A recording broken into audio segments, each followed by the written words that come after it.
마지막 분석, 슈퍼볼 분석 들어가 보겠습니다. 핸드릭슨의 색으로 시작됩니다. 신시내티 시작은 좋았어요. 핸드릭슨이 스태포드까지 갔을 때 딱 멈춰보면 쿠퍼컵, 제퍼슨, OBJ는 아직 라우트를 꺾지도 않은 상태였죠.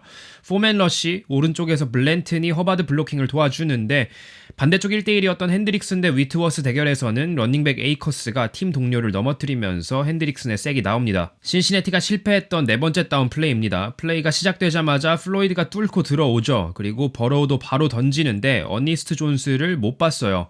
근데 다시 보면 모션으로 오른쪽으로 들어가고 있었던 히긴스가 완전 열려 있었습니다. 처음엔 버로우가 좀 불안불안했던 것 같아요. 이 플레이는 OBJ의 터치다운 캐치 플레이죠. 맨투맨 대인 방어입니다. 치프스 경기에서 봤던 3맨 러쉬, 바깥쪽 라인맨들이 드롭하는 걸 볼 수 있습니다. 근데 무용지물이에요. 왜냐면 짧은 라우트가 없었거든요.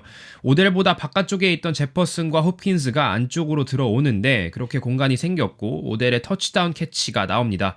패스도 완벽했고 핸즈 캐치까지. 자마 체이스의 빅캐치가 이 다음 신시내티 드라이브에서 나옵니다. 여기서 런닝백 믹슨이 블로킹을 굉장히 잘해줬죠. 반대쪽에 타이랜드도 블로킹하려고 와 있었는데 본 밀러가 패스러시를 안 하면서 헷갈리게 만들었고 그렇게 인사이드 라인베커 어니스트 존스가 믹슨과 1대1로 붙게 되지만 버로우에게 시간을 어느 정도 벌어줍니다. 제일런 램지는 바깥쪽 라우트를 예상하고 앉아 있었다가 완전 당했고 자마 체이스의 한손 캐치가 나옵니다.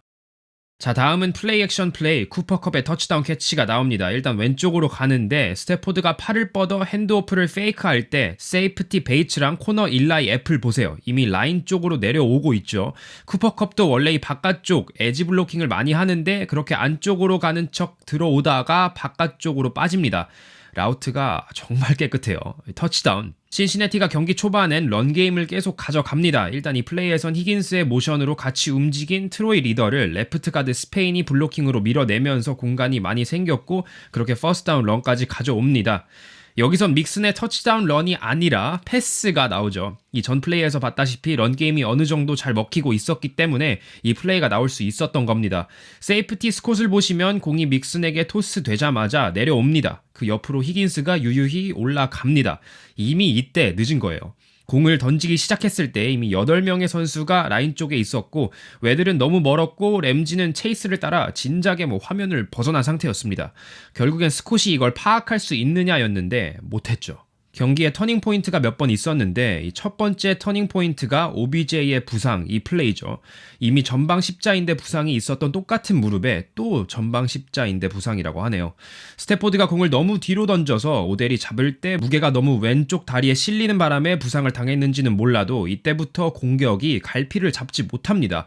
얼마나 못 잡냐면 이 똑같은 드라이브에서 인터셉션이 나옵니다. 신시내티는 다시 3맨 러쉬를 사용하죠. 어느 정도 플레이가 진행됐을 때 이미 깊숙이 있었던 수비수들이 8명이나 됐어요. 근데도 아래쪽에 열려있던 블랜튼이나 에이커스에게 공을 던지지 않고 스태포드가 뭐라도 만들어 보려 합니다. 그리고는 왼쪽으로 나와서 막 손짓을 하죠. 올라가. 하지만 이후 나오는 패스는 인터셉트 당합니다. 제퍼슨이 위치만 잘 선정했으면 잡을 수도 있었을 것 같은데 그렇게 OBJ의 부상 후 턴오버가 그 드라이브에서 바로 나옵니다. 그리고 이제 분위기가 완전히 신시내티 쪽으로 넘어갑니다. 포켓이 금방 무너졌지만 밀러와 도날드 사이로 공간이 조금 생깁니다. 그래서 그쪽으로 버로우가 스텝업을 하고 공을 던지는데 이걸 히긴스가 잡고 터치다운까지 가져온 거죠. 물론 페이스 마스크 페널티까지 있었는데 페널티 플래그는 안 나왔고요. 이 다음 플레이는 솔직히 그냥 패스가 살짝 빗나가면서 스코로넥이 못 잡아주는 바람에 인터셉션이 나온 플레이입니다. 맨투맨이었는데 그냥 분석 없이 그냥 이런 걸 보면 퍼스트다운과 턴오버는 정말 한 끗 차이라는 걸 알 수 있는 것 같아요.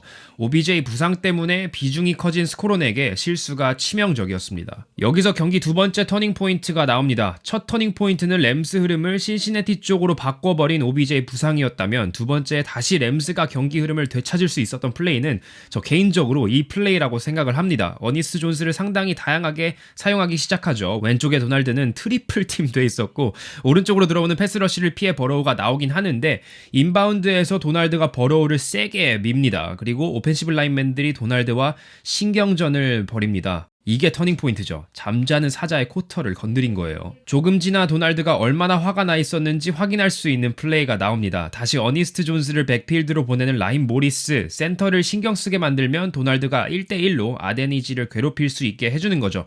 그냥 뭐 도날드가 아데니즈의 체스트 패드를 두 손으로 꽉 잡고 버로우 쪽으로 단숨에 들어갑니다. 이때부터 색 파티가 시작이 됩니다. 근데 색 파티까지 보기 전에 램스 쪽에 스타들 말고 이 언성 히어로라고 하죠. 이런 선수들이 몇 명 있었어요. 일단 이 캐치를 잡은 데럴 핸더슨 오른쪽으로 올라가는데 쿠퍼컵이 여기서 또 아주 재치 있게 길을 터줍니다. 핸더슨을 마크하던 윌슨의 길을 완전 막아줬어요.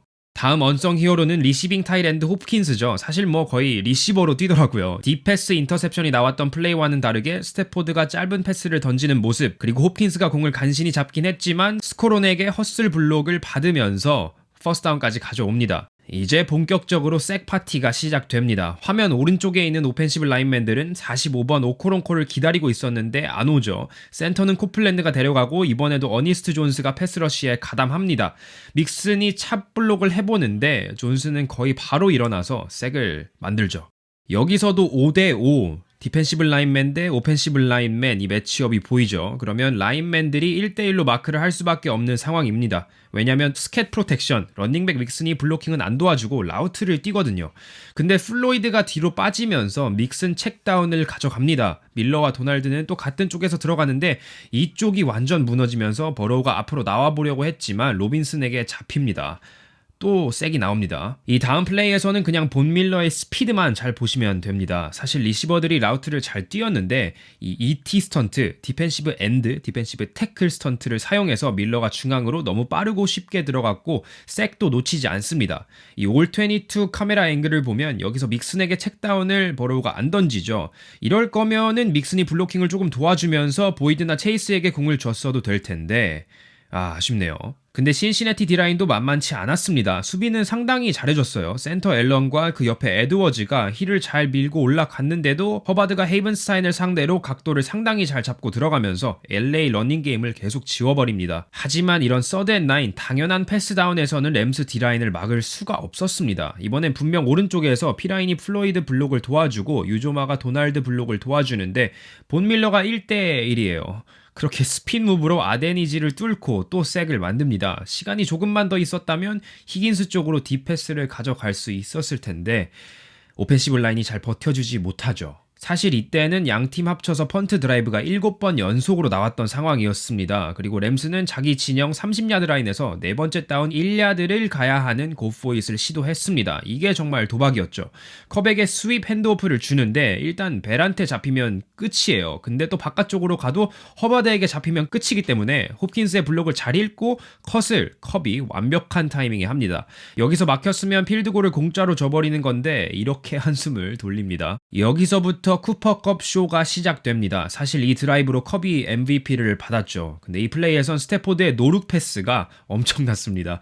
플레이가 시작된 후 요 세이프티 본 배를 스태포드가 오른쪽 시선으로 묶어놓고 노룩을 왼쪽으로 던지면서 패스를 완성시킵니다. 와, 이건 진짜... 그리고 나오는 화제의 홀드, 노홀드 플레이. 근데 사실 이 플레이는 애초에 있었으면 안 될 플레이였을 수도 있어요. 보시면 공이 스냅되기 전에 다른 라인맨들이 먼저 움직이는 걸 볼 수 있습니다. 이러면 사실 폴스 스타트가 아닌가요?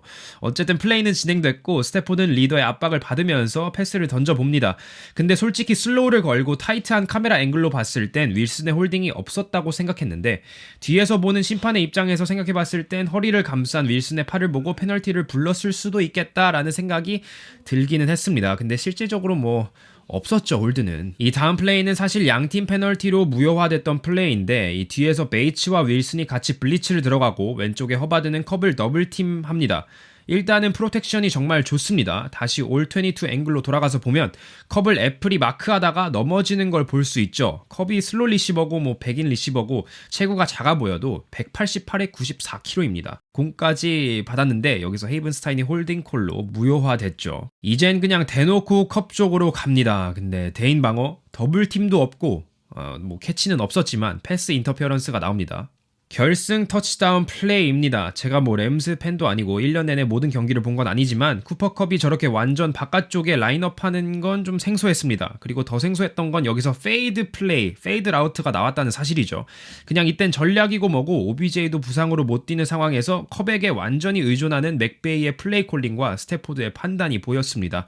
이건 뭐 분석이 필요 없습니다. 그냥 MVP가 MVP 해버린 거예요. 하지만 저는 솔직히 슈퍼볼 MVP를 에런 도날드가 받아야 된다고 생각을 합니다. 서든원인데 일단 보이드의 모션 미스 디렉션이 있었고 빅백인 피라인이 핸드오프를 받습니다. 그리고 앞을 보는데 어니스트 존스와 게인스가 홀에서 기다리고 있죠.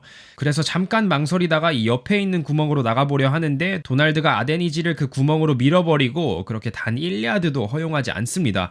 그렇게 고포잇 상황을 만듭니다. 이제 대망에 미친 도날드 프레셔가 나옵니다. 요 50번 어니스트 존스가 자꾸 괴롭혀가지고 센터는 섣불리 도날드 쪽으로 도움을 주지 못하죠. 근데 존스는 P라인을 데리고 갑니다. 보통 바깥쪽에서 디펜시브 엔드들이 패스러시를 하게 되면 코너를 돌아서 쿼터백 쪽으로 간다고 하는데 도날드는 디펜시브 태클인데도 코너를 가장 빨리 돌아서 센터가 오기도 전에 버로우 쪽으로 갑니다. 그렇게 경기가 끝나죠. 근데 오른쪽 위 코너에 체이스 이 올22 카메라 앵글을 보면 버로우에게 시간만 조금 더 있었다면 터치다운이 나올 수도 있었던 플레이였어요. 와 진짜 그렇게 램스가 우승을 했습니다. 제 마음속 MVP는 도날드입니다. 이번 영상도 끝까지 시청해주셔서 감사드립니다. 그럼 전 다음 영상으로 찾아뵙겠습니다. 안녕히 계세요.